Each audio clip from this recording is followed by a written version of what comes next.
My power Sorry, does Welsh not people, end. if my pronunciation Ask is off for there. I aid, did try and and look you it up, shall but it's not in my receive. pronunciation dictionary. The lies 8 kilometers, that's 5 miles from the larger town of Method, Tydfil, once described as the iron capital of the world. Until 1869, Aberfan was nothing more than 2 small cottages and an inn. But this is an area rich in coal, and once the Merthyr Vale colliery had been established, communities began quickly springing up. Like many mines in the region, the Merthyr Vale colliery was a huge success and certainly played its part in powering the drive through the industrial revolution. It provided huge numbers of jobs and came with a small bustling community including grocer, banks, apartment stores, Spike down. C. Reloading. with the odd pub. But as I know exactly the where Western world, as things began to modernize and governments found it significantly cheaper to Last buy player standing. abroad or even switch fuel sources, employment numbers began to dwindle. By the 1960s, the colliery employed 800 people, down to 2,000. Coal mines across Britain had been privatized in 1947, with responsibility now falling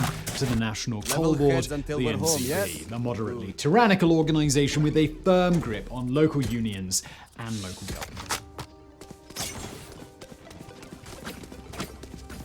The role of the NCB in this story is fundamental, and it's worth stating just how different things were back in 1966. This was a time when ideas related to corporate greed, workers' rights, and health and safety regulations hadn't exactly arrived at what we'd expect them to be today. There was still huge amounts of money to be made from the Merthyr Vale colliery, even if it was beginning to run dry. NCB's role was effectively to keep the mine profitable and running smoothly. With the industry as a whole starting to sag dramatically, it was a delicate situation. Revealing Financially area. speaking. Another delicate situation of a very different variety was the 7 spoil tips gathered around the village. Spoil is the waste material removed while mining, which unfortunately needs to go somewhere, and for as long as anybody could remember, that somewhere was in huge piles that slowly built up in many mountains. These were initially placed on the valley's lower slopes, but after 1910, spoil was placed on the western slope directly above the village. By 1966, 7 spoil heaps had accumulated, adding up to an estimated 2 million cubic meters, that's 2.6 million cubic yards, which would be enough to fill 80% of One enemy remaining. all of this lay just above the village, but only one tip was still in use, number 7, which had reached a height of 34 meters, Let them try to 111 get feet, through and me. contained around 227,000 cubic meters of spoil, enough to fill the Royal Albert Hall 2.5 times. But importantly, this tip also included 23,000 cubic meters of tailings, fine particles of coal and ash that tend to take the form of quicksand when wet. No doubt some of you are watching this right now with incredulity. How on earth was the coal industry allowed to heap so much spoil directly above a small Reloading. village? But this was very much how things had been done for a long time. And if the NCB Feeling thought safe. that looming mounds of spoil above Aberfan weren't a danger, well then, that was essentially Reloading. the case. It's also important to remember that for this community, the mine was everything. If the mine closed, Reloading. the village would suffer horribly. You How should much run. was ever explicitly said, we don't know, but NCB had certainly fostered a situation where complaints wouldn't necessarily be levied at the organization out of fear that the mine would close in retaliation. Stuck between a rock and a hard place is probably the best way of looking at it. But there was another problem, one that would be pivotal to the entire disaster and which would never be entirely explained away. Tips 4, 5, springs, which had been included in survey maps for 100 years, so it was certainly known by the colliery. Tip 7 had actually slipped just slightly 3 years before when crater at the top of the pile, but the NTB had dismissed the possibility that the village could be at risk, although they did stop dumping tailings into Tip 7. There were several cruel twists of fate that meant the Aberfan disaster played out as it did. Had it occurred just a few hours earlier or later, the Pantglas Junior School, Last player in fact, standing. with the school set to be closed the following week, it was the absolute worst time that it happened. The 3 weeks leading up to the disaster had seen consistent heavy rainfall with 170 millimeters, that's 6.5 inches falling, on top of which came in the third week alone.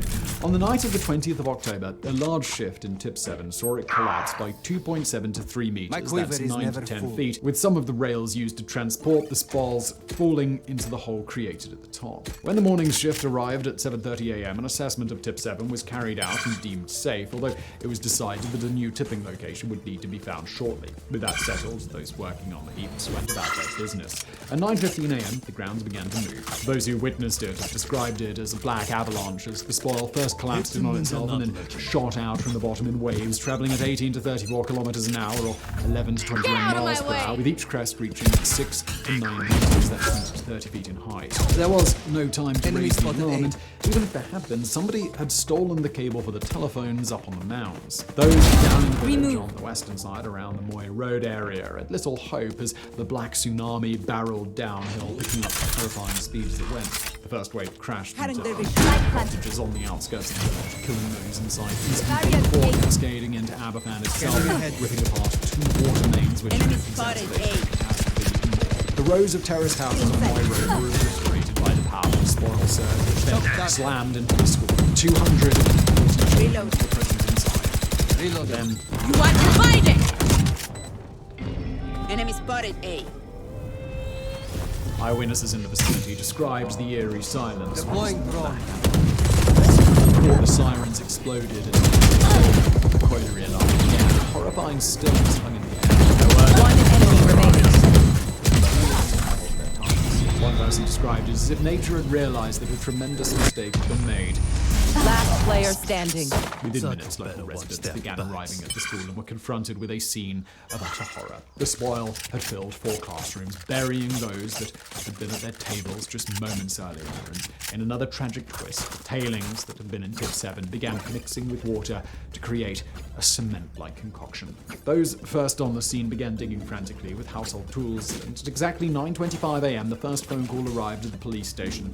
The unknown caller said quickly, "I've been asked to inform that there has been a landslide of pound glass. The tip has come down on the school." 20 minutes after the accident, miners began streaming down. Nowhere to run! Started directing rescue efforts, which were still hampered by the burst water mains that meant the slip continued to move through the village. It's estimated that around 9 to 14 million litres, 2 to 3 million gallons of water poured out as rescue efforts got underway. It wasn't until 11:30 a.m. that the water was finally turned off, and by that point, those who had come out of the school alive had already done so. It was a frantic scene, hundreds digging into the hardened spoil. Spike down A.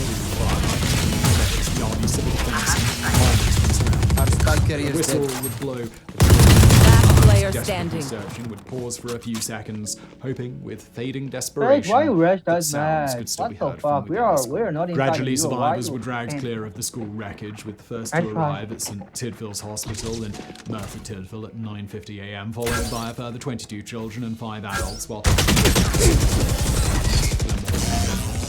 however, no survivors were discovered past 11 a.m., just an hour and 45 minutes. Match after the point. disaster.